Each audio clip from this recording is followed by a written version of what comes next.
Can you tell it's Christmas? Because I'm so subtle. Hey guys, it's model making time and we're back with another First to Fight kit. Surprising, I know. And it's not tanks or aircraft. Today we're actually doing cavalry. I mean, you already know that from the title, but let's just get into it. I once again went off to Halifax to get my nails done. Ooh. Of course I went to the model shop because if there's a model shop, I'm going to it. That's just like a fundamental part of being me. Now actually last time I went there were cavalry units there and they were separate to the magazine, or what I wasn't sure whether it was a magazine or a big backing piece. And this time it came with a magazine, which I'm really proud about, and we'll go into that in the unboxing experience. But it cost me £10, so again it's a bit more because it came with a magazine, but I'm not too upset about that. It's about what I would pay for anything else of this size, really.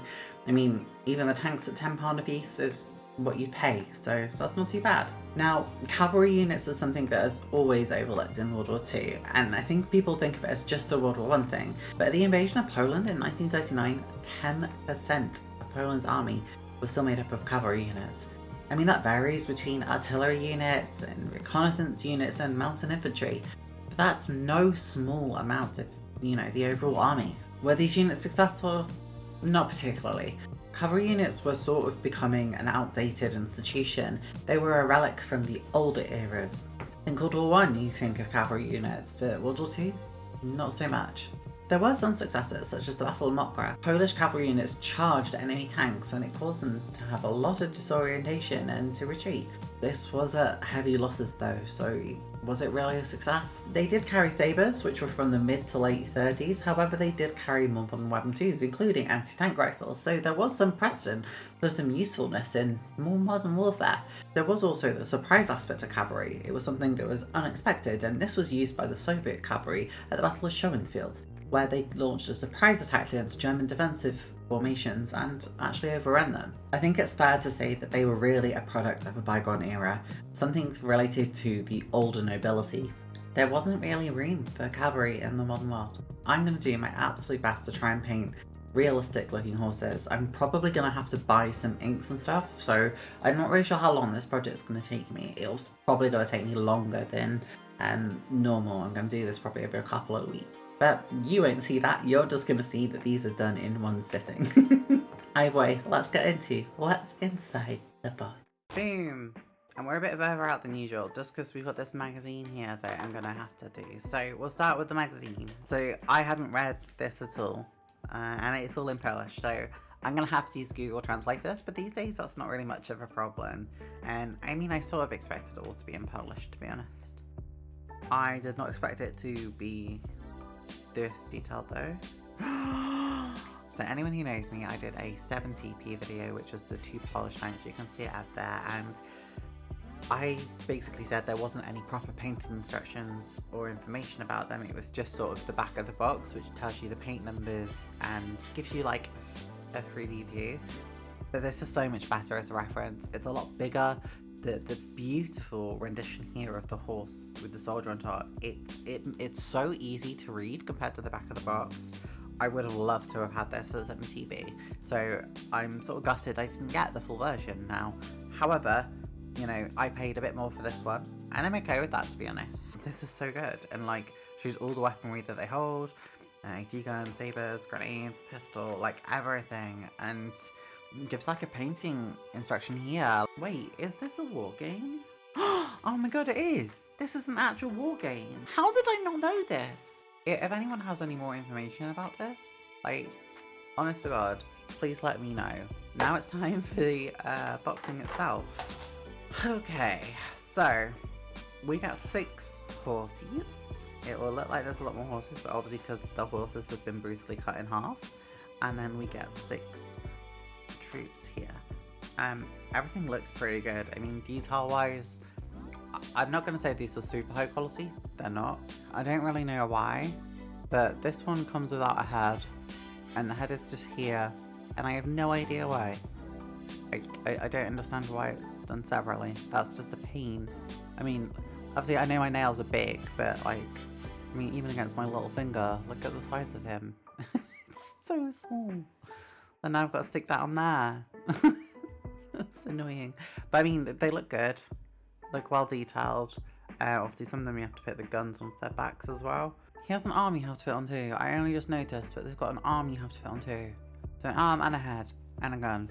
Overall though, I feel like these are quite good sprues. Like they feel like they're gonna make interesting models at least. So have a look what's inside the box, and I'm more terrified than I've ever been in model making. But that's fine, it's part of it. I'd rather be scared doing something new than get stuck doing the same things all the time. When I was a kid, I made my own war game and I played it with 2 of my friends. I had a French army and an Italian army. They had a British army and an American army, and the other one had a German army.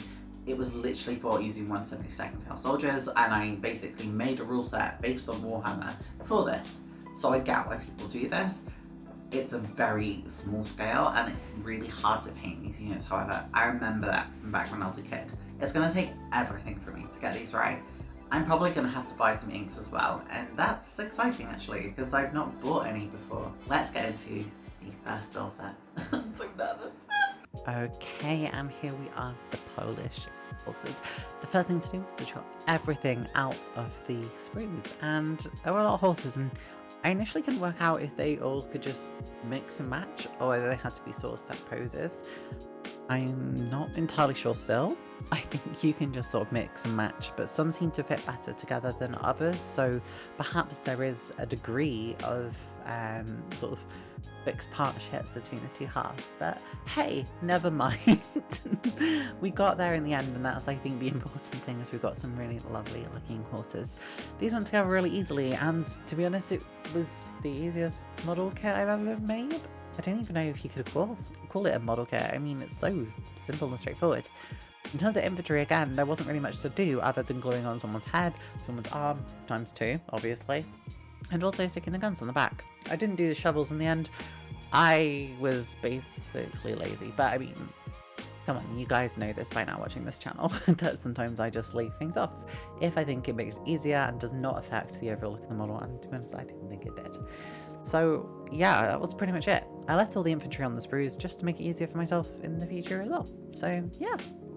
Well, we're back, and yes, I'm in the Christmas spirit with some tinsel earrings. But this model represented a change. I decided I was going to finish it off stream, and I'd not really done that before.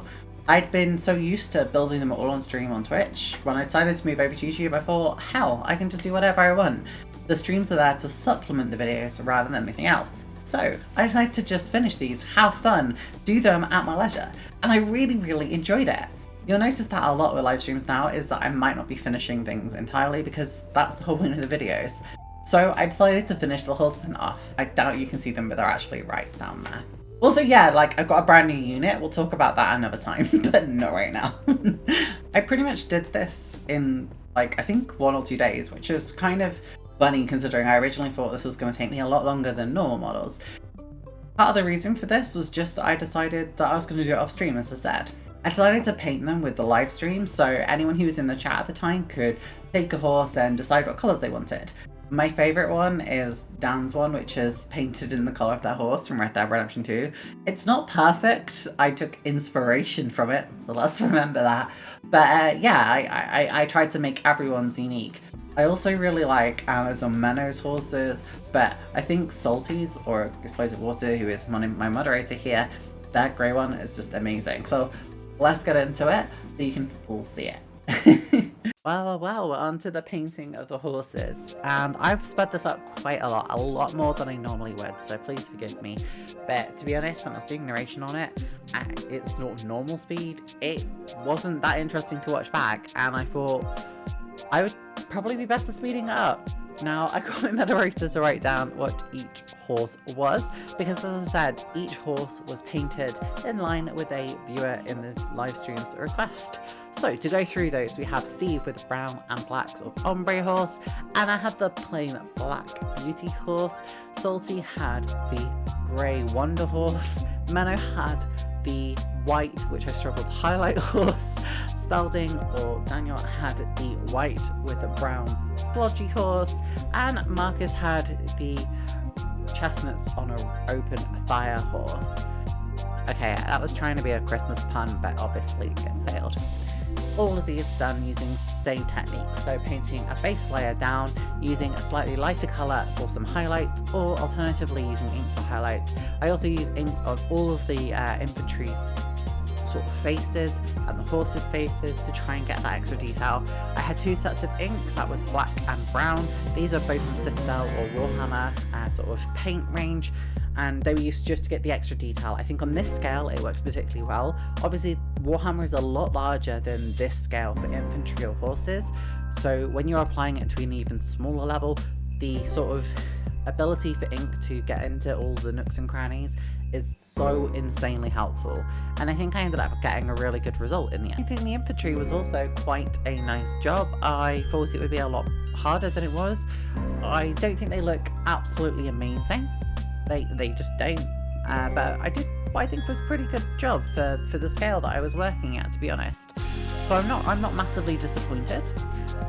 Overall, I would say that I don't mind painting infantry, and I've used a lot of techniques that I've learned with this, including using the inks in models that I've done maybe further down the line that you might see if you haven't already been in the live streams. But yeah, the infantry was quite fun to do. After I did the infantry as well, as you're about to see, I went on to flocking the bases, which just means putting sort of static brass on there as well, because, well, you have to do something with them, right?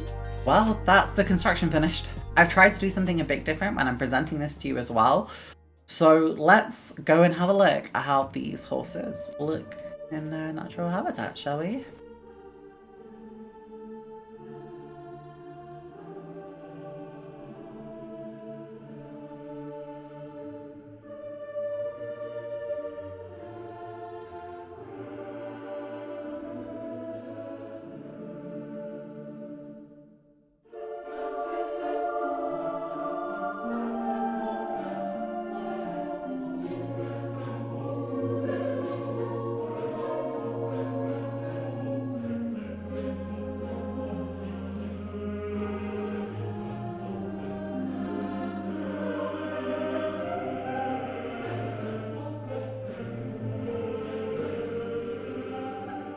Thank you so much everyone for watching. I really enjoyed making these. I'm loving just making different models that are so far outside of my comfort zone. I never in a million years would have picked to do Polish horses, and it all started with doing that CT4 trainer from New Zealand, which helped me conquer. Thank you so much for watching. If you want to join the live streams, they're normally about 4 or 4:30 PM UK time on Sundays. I also release these new videos every Monday at 7:30 PM. Bye! Thanks for watching the video. I really appreciate it. Hit the subscribe button and notification bell to be notified of every new video on Mondays. You'll also be able to see me stream live on YouTube. Thanks again, I really appreciate it. Have fun modelling!